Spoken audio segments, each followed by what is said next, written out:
សូមជម្រាបសួរដល់សាធារណជននិងអ្នកសារព័ត៌មានទាំងអស់ជាទីរាប់អាននៅព្រឹកថ្ងៃទី11ខែធ្នូឆ្នាំ2025នេះនាងខ្ញុំសូមធ្វើបច្ចុប្បន្នភាពអំពីស្ថានភាពនៅនៃការឈ្លានពានរបស់ភាគីថៃមកលើដែនអធិបតេយ្យរបស់កម្ពុជានៅក្នុងយុទ្ធភូមិភាគទី4និងទី5ភាគីថៃនៅតែបន្តរំលោភបំពានលើបទច្បាញ់និងសេចក្តីថ្លែងការណ៍រួមស្តីពីកិច្ចព្រមព្រៀងសន្តិភាពរវាងកម្ពុជាថៃដែលភាគីកម្ពុជានិងថៃបានចុះហត្ថលេខាកាលពីខែតុលាកន្លងទៅដោយបន្តធ្វើសកម្មភាពឈ្លានពានប្រដាប់អាវុធសារជាថ្មីលើបូរណភាពទឹកដីកម្ពុជាដោយប្រើប្រាស់កម្លាំងយោធារហូតមកដល់ព្រឹកថ្ងៃទី11ខែធ្នូឆ្នាំ2025នេះការប្រើប្រាស់សភាវុធធនធ្ងន់គ្រប់ប្រភេទរបស់ប្រទេសថៃនិងការដាក់ពង្រាយទាហានដ៏ច្រើនលើសលប់ដើម្បីទន្ទ្រានយកទឹកដីកម្ពុជាគឺជាការរំលោភបំពានយ៉ាងច្បាស់ក្រឡែតចំពោះធម្មនុញ្ញអង្គការសហប្រជាជាតិធម្មនុញ្ញអាស៊ាននិងគោលការណ៍គ្រឹះនៃច្បាប់អន្តរជាតិសកម្មភាពដែលគ្មានទំនួលខុសត្រូវនិងខុសច្បាប់បែបនេះបង្កគ្រោះថ្នាក់យ៉ាងធ្ងន់ធ្ងរបំផុតមិនត្រឹមតែសម្រាប់សន្តិភាពស្ថិរភាពក្នុងតំបន់ប៉ុណ្ណោះទេប៉ុន្តែថែមទាំងប៉ះពាល់ដល់មូលដ្ឋានគ្រឹះនៃសណ្ដាប់ធ្នាប់អន្តរជាតិផងដែរស្ថានភាពនៃការគម្រាមកំហែងនិងឈ្លានពានរបស់ភាគីថៃមកលើតំបន់មួយចំនួនក្នុងដែនអធិបតេយ្យកម្ពុជា1ស្ថានភាពចូលមុខនៅក្នុងសមរភូមិទិសយុទ្ធភូមិភាគទី4ភាគីថៃបានបើកការបាញ់ប្រហារមកលើកម្ពុជាគិតចាប់តាំងពីថ្ងៃទី3សំទោសចាប់ពីវេលាម៉ោង3:00នាទីរសៀលថ្ងៃទី10ខែធ្នូរហូតដល់ម៉ោង7:00នាទីថ្ងៃទី11ខែធ្នូឆ្នាំ2025នៅម៉ោង15:05នាទីយោធាថៃបានប្រើប្រាស់រថក្រោះបាញ់បំបុកចូលតំបន់អានសេះនៅម៉ោង16:30នាទីយោធាថៃបានប្រើប្រាស់យន្តហោះទម្លាក់គ្រាប់បែកចំនួន2គ្រាប់នៅវេលាម៉ោង17:00នាទីដល់វេលាម៉ោង20:25នាទីយោធាថៃបានវាយលុកខ្លាំងនៅភូមិសាស្ត្រភ្នំ677ផ្សារអូបកាស្នេហ៍នៅភ្នំ500ប្រាសាទព្រះវិហារតាសឹមនិងភូមិសាស្ត្រ5មករានៅព្រឹកថ្ងៃទី11ខែធ្នូឆ្នាំ2025នៅវេលាម៉ោង4:40នាទីយោធាថៃបានចាប់ផ្ដើមបើកការបាញ់ប្រហារសារជាថ្មីមកលើកម្ពុជាដោយកំភ្លើងធំចូលប្រាសាទខ្នានៅវេលាម៉ោង4:50នាទីយោធាថៃបានចាប់ផ្ដើមបាញ់ប្រហារមកលើកម្ពុជាដោយប្រើប្រាស់កំភ្លើងធំចូលក្នុងតំបន់ថ្មដូននៅវេលាម៉ោង5:00នាទីព្រឹកនេះយោធាថៃបានចាប់ផ្ដើមបើកការបាញ់ប្រហារមកលើកម្ពុជាដោយរថក្រោះកំភ្លើងធំចូលក្នុងទីតាំងថ្មដូនយ៉ាងច្រើនសន្ធឹកសន្ធាប់នៅវេលាម៉ោង5:20នាទីយោធាថៃបានចាប់ផ្ដើមបាញ់ប្រហារមកលើកម្ពុជានៅតំបន់មុខតាសឹមនៅវេលាម៉ោង6:16នាទីយោធាថៃចាប់ផ្ដើមបាញ់ប្រហារមកលើកម្ពុជាដោយប្រើប្រាស់កំភ្លើងធំកំភ្លើងគាំទ្រចូលតំបន់អូស្មាច់នៅវេលាម៉ោង6:35នាទីយោធាថៃបានចាប់ផ្ដើមបាញ់ប្រហារមកលើកម្ពុជាចូលតំបន់ប្រាសាទតាក្របីទី2ស្ថានភាពជួរមុខសមរភូមិទិសយុទ្ធភូមិភាគទី5ភាគីថៃបានចាប់ផ្ដើមបើកការបាញ់ប្រហារមកលើកម្ពុជាដែលគិតចាប់តាំងពីវេលាម៉ោង3:00នាទីរសៀលថ្ងៃទី10ធ្នូឆ្នាំ2025រហូតដល់វេលាម៉ោង7:00នាទីព្រឹកថ្ងៃទី11ធ្នូឆ្នាំ2025នេះនៅវេលាម៉ោង15:12នាទីរសៀលកម្លាំងថ្មើរជើងថៃនៅតែបន្តបាញ់ប្រហារនិងព្យាយាមរុលចូលមកក្នុងភូមិសាស្ត្រភូមិជោគជ័យនៅវេលាម៉ោង15:42នាទីយោធាថៃប្រើប្រាស់ drone ហោះចូលភូមិសាស្ត្រស្រុកម៉ាឡៃក្នុងភូមិវាលហាត់ឃុំម៉ាឡៃស្រុកម៉ាឡៃខេត្តបន្ទាយមានជ័យនៅវេលាម៉ោង15:45នាទីយោធាថៃបានប្រើប្រាស់ drone ពំគ្រាប់ទម្លាក់គ្រាប់បែកចំភូមិសាស្ត្រឃុំថ្មដានិងភូមិសាស្ត្រឃុំអូភ្លុកដំរីនៅវេលាម៉ោង15:45នាទីយោធាថៃបានបាញ់ផ្លោងគ្រាប់កាភ្លើង155មីលីម៉ែត្រចំនួន2គ្រាប់ចូលទៅសាលាបឋមសិក្សាខ្វាយលិចឃុំស្វាយជែកស្រុកស្វាយជែកខេត្តបន្ទាយមានជ័យចាប់ពីវេលាម៉ោង15:45នាទីរហូតដល់វេលាម៉ោង17:30នាទី យោធាថៃបានបន្តប្រើប្រាស់កាំភ្លើងធំប្រភេទ155មីលីម៉ែត្របានបាញ់មកលើទីតាំងរបស់កម្ពុជានៅក្នុងភូមិសាស្ត្រឃុំថ្មដាស្រុកវាលវែងនិងក្នុងភូមិសាស្ត្រអូភ្លុកដំរីនៅវេលាម៉ោង 17:50 នាទីយោធាថៃបានបាញ់ផ្លោងជ្រុំសន្ធឹកសន្ធាប់នៅភូមិសាស្ត្រភូមិព្រៃច័ន្ទនៅវេលាម៉ោង 18:28 នាទីយោធាថៃបានបាញ់កាំភ្លើងធំប្រភេទ155មីលីម៉ែត្រចូលក្នុងភូមិសាស្ត្រឃុំថ្មដានៅវេលាម៉ោង 19:40 នាទីរថក្រោះថៃសម្ដៅមកក្នុងភូមិសាស្ត្រមុខបឹងត្រកួននៅវេលាម៉ោង 21:21 នាទីយោធាថៃបានប្រើប្រាស់ drone ពំគ្រាប់បែកទម្លាក់នៅភូមិសាស្ត្រឃុំថ្មដាចំនួន 2 គ្រាប់នៅវេលាម៉ោង 22:24 នាទីយោធាថៃនៅតែបន្តបាញ់ប្រើប្រាស់កាំភ្លើងធំប្រភេទ105មីលីម៉ែត្រ drone ពំទម្លាក់គ្រាប់បែកនៅតាមបណ្ដាគោលដៅក្នុងឃុំថ្មដាស្រុកវាលវែងខេត្តពោធិ៍សាត់ចំនួន 11 គ្រាប់គួរកត់សម្គាល់ផងដែរថានៅថ្ងៃទី 10 ខែធ្នូឆ្នាំ 2025 សកម្មភាពដ៏កម្ររបស់យោធាថៃនេះគឺជាការបើកការបាញ់ប្រហារដោយមិនរើសគោលដៅបាញ់ចូលទីប្រជុំជនភូមិឋានរបស់ប្រជាជនស៊ីវិលរស់នៅជាពិសេសនៅសាលារៀនរបស់កុមារនិងបានបាញ់បំផ្លាញប្រាសាទតាក្របីប្រាសាទព្រះវិហារជាទីសក្ការៈរបស់កម្ពុជាបេតិកភណ្ឌរបស់មនុស្សជាតិទង្វើដ៏សាហាវនេះបង្ហាញពីភាពអសិលធម៌ដែលបង្ហាញពីការប្រមាថមាក់ងាយដល់វប្បធម៌អរិយធម៌និងជាទីសក្ការៈរបស់មនុស្សមរតកមនុស្សជាតិជាពិសេសមរតកវប្បធម៌ដែលដូនតាខ្មែរបានកសាងនិងបន្សល់ទុកដែលមានតម្លៃមិនអាចកាត់ថ្លៃបានសកម្មភាពឈ្លានពានដោយប្រដាប់អាវុធរបស់យោធាថៃបានបង្កឲ្យខូចខាតគិតមកដល់ល្ងាចថ្ងៃទី 10 ធ្នូឆ្នាំ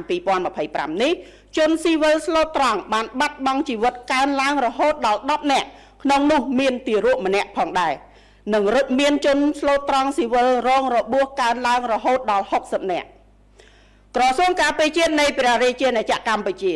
សម្ដែងការសោកស្ដាយនៅទង្វើពុំមានភាពស្មោះត្រង់របស់ភាគីថៃនិងសូមធ្វើការច្រានចោលទាំងស្រុងនៃការចោទប្រកាន់មូលបង្កាច់បំភ្លៃការពិតនិងគ្មានមូលដ្ឋានម្ដងហើយម្ដងទៀតរបស់ភាគីថៃដែលคล้ายទៅជាទម្លាប់របស់កងទ័ពថៃដើម្បីយកមកធ្វើជាលេសបំរើដល់មហិច្ឆតាឈ្លានពានរបស់ខ្លួនមកលើដែនអធិបតេយ្យភាពស្របច្បាប់របស់កម្ពុជាចាប់តាំងពីមុនការបើកការវាយប្រហារមកលើកម្ពុជាយ៉ាងកម្រោលនិងខុសច្បាប់យោធាថៃបានបំពេញគ្រប់លក្ខខណ្ឌទាំងអស់នៃកិច្ចព្រមព្រៀងបទឈប់បាញ់និងសេចក្តីថ្លែងការណ៍រួមស្តីពីសន្តិភាពរវាងកម្ពុជាថៃហើយបើទោះបីជាមានការអំពាវនាវយ៉ាងទទូចពីសំណាក់សហគមន៍អន្តរជាតិឲ្យប្រកាន់ខ្ជាប់នៅកិច្ចព្រមព្រៀងទាំងនេះ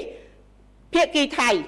បានលែងទទួលស្គាល់កិច្ចព្រមព្រៀងទាំងនេះដោយឯកតោភាគីចំណែកកម្ពុជាវិញនៅតែបន្តការបដិញ្ញាចិត្តម្ដងហើយម្ដងទៀត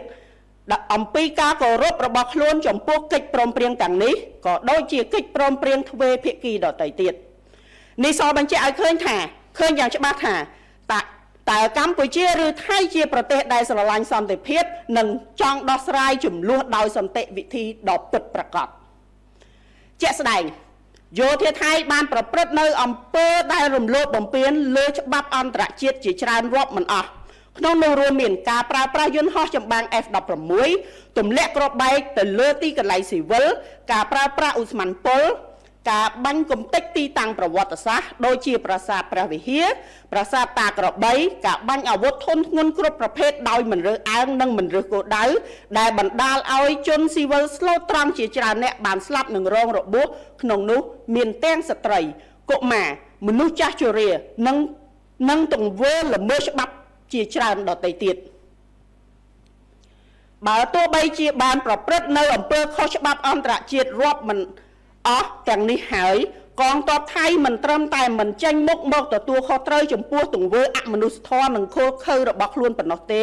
ថែមទាំងមកចោទប្រកាន់កម្ពុជាយ៉ាងងងើលក្នុងគោលដៅតែមួយគត់គឺបង្កើតលេសដើម្បីបម្រើដល់ការឈ្លានពានលើដែនអធិបតេយ្យរបស់កម្ពុជានិងវាយប្រហារមកលើប្រជាជនស្លូតត្រង់របស់កម្ពុជាសហគមន៍អន្តរជាតិនឹងមិនប្រងើយកន្តើយហើយអនុញ្ញាតឲ្យ ប្រទេសមួយដែលបោះបង់ចោលមាគ៌ាសន្តិភាពតាមរយៈការបោះបង់ចោលកិច្ចព្រមព្រៀងបទឈប់បាញ់និងសេចក្តីថ្លែងការណ៍រួមស្តីពីសន្តិភាពរវាងកម្ពុជាថៃហើយមកជ្រើសការគម្រាមកំហែងការប្រើប្រាស់កម្លាំងដោយមិនខ្លាចញញើតច្បាប់អន្តរជាតិសូម្បីតែបន្តិចអាចបន្តទង្វើឈ្លានពានរបស់ខ្លួនដោយនិទានភាពប្រសិនបើមិនមានចំណាត់ការណាមួយដើម្បីឲ្យកងទ័ពថៃទទួលខុសត្រូវចំពោះទង្វើខុសច្បាប់របស់ខ្លួនថ្ងៃនេះកងទ័ពថៃឈ្លានពានកម្ពុជាថ្ងៃស្អែកកងទ័ពថៃអាចនឹងធ្វើដូចគ្នាចំពោះប្រទេសដទៃទៀតដែលខ្សោយនិងតូចជាងខ្លួនដែលនេះនឹងប៉ះពាល់យ៉ាងធ្ងន់ធ្ងរចំពោះសន្តិភាពនិងសន្តិសុខក្នុងតំបន់ទាំងមូលក្រសួងការពារជាតិទាមទារឲ្យយោធាថៃបញ្ឈប់នៅទង្វើឈ្លានពានរបស់ខ្លួនបញ្ឈប់នៅការផ្សាយព័ត៌មានបំភ្លៃបញ្ឈប់ការវាយប្រហារដោយមិនរើសអើងជាពិសេសលើប្រជាជនស៊ីវិលហេដ្ឋារចនាសម្ព័ន្ធស៊ីវិលបញ្ឈប់ការវាយប្រហារបំផ្លិចបំផ្លាញលើទីតាំងប្រវត្តិសាស្ត្រដែលមិនត្រឹមតែជាសម្បត្តិវប្បធម៌ដ៏មានតម្លៃសម្រាប់ប្រទេសកម្ពុជាប៉ុណ្ណោះទេប៉ុន្តែសម្រាប់មនុស្សជាតិទាំងមូលនិងបញ្ឈប់ការផ្សព្វផ្សាយព័ត៌មានមិនពិតសប្រែទៅជាខ្មៅយោធាថៃត្រូវតែបង្ហាញពីភាពស្មោះត្រង់និងសុឆន្ទៈប្រសិនបើថៃពិតជាស្រឡាញ់សន្តិភាពពិតប្រាកដមែនព្រោះសន្តិភាពមិនអាចកើតឡើងតាមរយៈការនិយាយប៉ុណ្ណោះទេប៉ុន្តែគឺតាមរយៈសកម្មភាពជាក់ស្ដែងហើយកងទ័ពថៃអាចចាប់ផ្ដើមជាមួយនឹងការបញ្ឈប់រាល់សកម្មភាពខុសច្បាប់ដោយដែលបានរៀបរាប់ខាងលើក្នុងន័យនេះកម្ពុជាសូមអំពាវនាវឲ្យសហគមន៍អន្តរជាតិថ្កោលទោសយ៉ាងម៉ឺងម៉ាត់ចំពោះការរំលោភបំពានសេចក្តីថ្លែងការណ៍រួមស្តីពីកិច្ចព្រមព្រៀងសន្តិភាពរវាងកម្ពុជាថៃនិងសកម្មភាពឧក្រិដ្ឋកម្មសង្គ្រាមខុសច្បាប់របស់ថៃ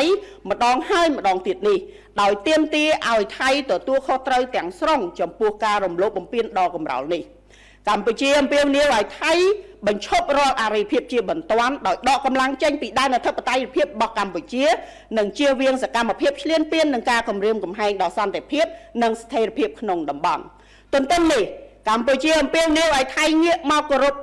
កិច្ចព្រមព្រៀងបទឈប់បាញ់សេចក្តីថ្លែងការណ៍រួមស្តីពីសន្តិភាពនិងកាតព្វកិច្ចទាំងឡាយស្ថិតនៅក្រោមច្បាប់អន្តរជាតិឲ្យបានម៉ឺងម៉ាត់ស្មោះត្រង់និងដោយសុឆន្ទៈពិតប្រាកដ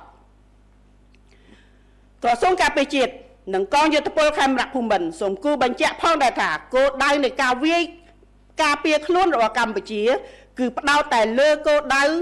របស់យោធាថៃប៉ុណ្ណោះមិនមែនសំដៅទៅលើជនស៊ីវិលឬក៏ទីកន្លែងស៊ីវិលនោះទេកម្ពុជាតែងប្រកាន់ភ្ជាប់នៅការគោរពនិងអនុវត្តកាតព្វកិច្ចទាំងឡាយដែលស្ថិតនៅក្រោមច្បាប់អន្តរជាតិជាពិសេសច្បាប់មនុស្សធម៌អន្តរជាតិយ៉ាងម៉ឺងម៉ាត់ច្បាស់លាស់បំផុតកម្ពុជាបញ្ជាក់ជាថ្មីនៅការបដិញ្ញាចិត្តរបស់ខ្លួនក្នុងការគោរពអនុវត្តតាមលក្ខខណ្ឌបទឈប់បាញ់សេចក្តីថ្លែងការណ៍រួមស្តីពីសន្តិភាពរវាងកម្ពុជាថៃប្រកបដោយសុឆន្ទៈនិងទំនួលខុសត្រូវខ្ពស់បំផុតកម្ពុជាប្រកាន់ភ្ជាប់នឹងការដោះស្រាយជម្លោះដោយសន្តិវិធីស្របតាមច្បាប់អន្តរជាតិក៏ដូចជាសន្ធិសញ្ញាអនុសញ្ញានិងកិច្ចព្រមព្រៀងដែលមានស្រាប់ហើយប្រឆាំងនឹងការគំរាមកំហែងឬក៏ការប្រើប្រាស់កម្លាំងសម្ដៅស្វែងរកដំណោះស្រាយមួយដោយយុត្តិធម៌ត្រឹមត្រូវយូរអង្វែងនិងស្របតាមច្បាប់អន្តរជាតិទន្ទឹមនេះកម្ពុជាសូមអំពាវនាវឲ្យភាគីថៃវិលត្រឡប់មកអនុវត្តវិញនៅបទឈប់បាញ់សេចក្តីថ្លែងការណ៍រួមស្តីពីសន្តិភាពរវាងកម្ពុជាថៃដែលបានចុះហត្ថលេខាកាលពីថ្ងៃទី26ខែតុលាឆ្នាំ2025ក្រោមការធ្វើជាសាក្សីរបស់អាដាមប្រធានាធិបតីសហរដ្ឋអាមេរិក Donald Trump និងអាដាមនាយករដ្ឋមន្ត្រីម៉ាឡេស៊ី Anwar Ibrahim ជាប្រធានអាស៊ានបដូវវេនសូមគូបញ្ជាក់ផងដែរថាកងកម្លាំងកម្ពុជានឹងបន្តឈរជើងយ៉ាងរឹងមាំស្វាហាប់មោះមុតនិងនៅតែតស៊ូប្រយុទ្ធយ៉ាងស្វិតស្វាញចំពោះសត្រូវឈ្លានពាននិងបំពេញតួនាទីរបស់ខ្លួនដើម្បីការពារបូរណភាពទឹកដីរបស់កម្ពុជា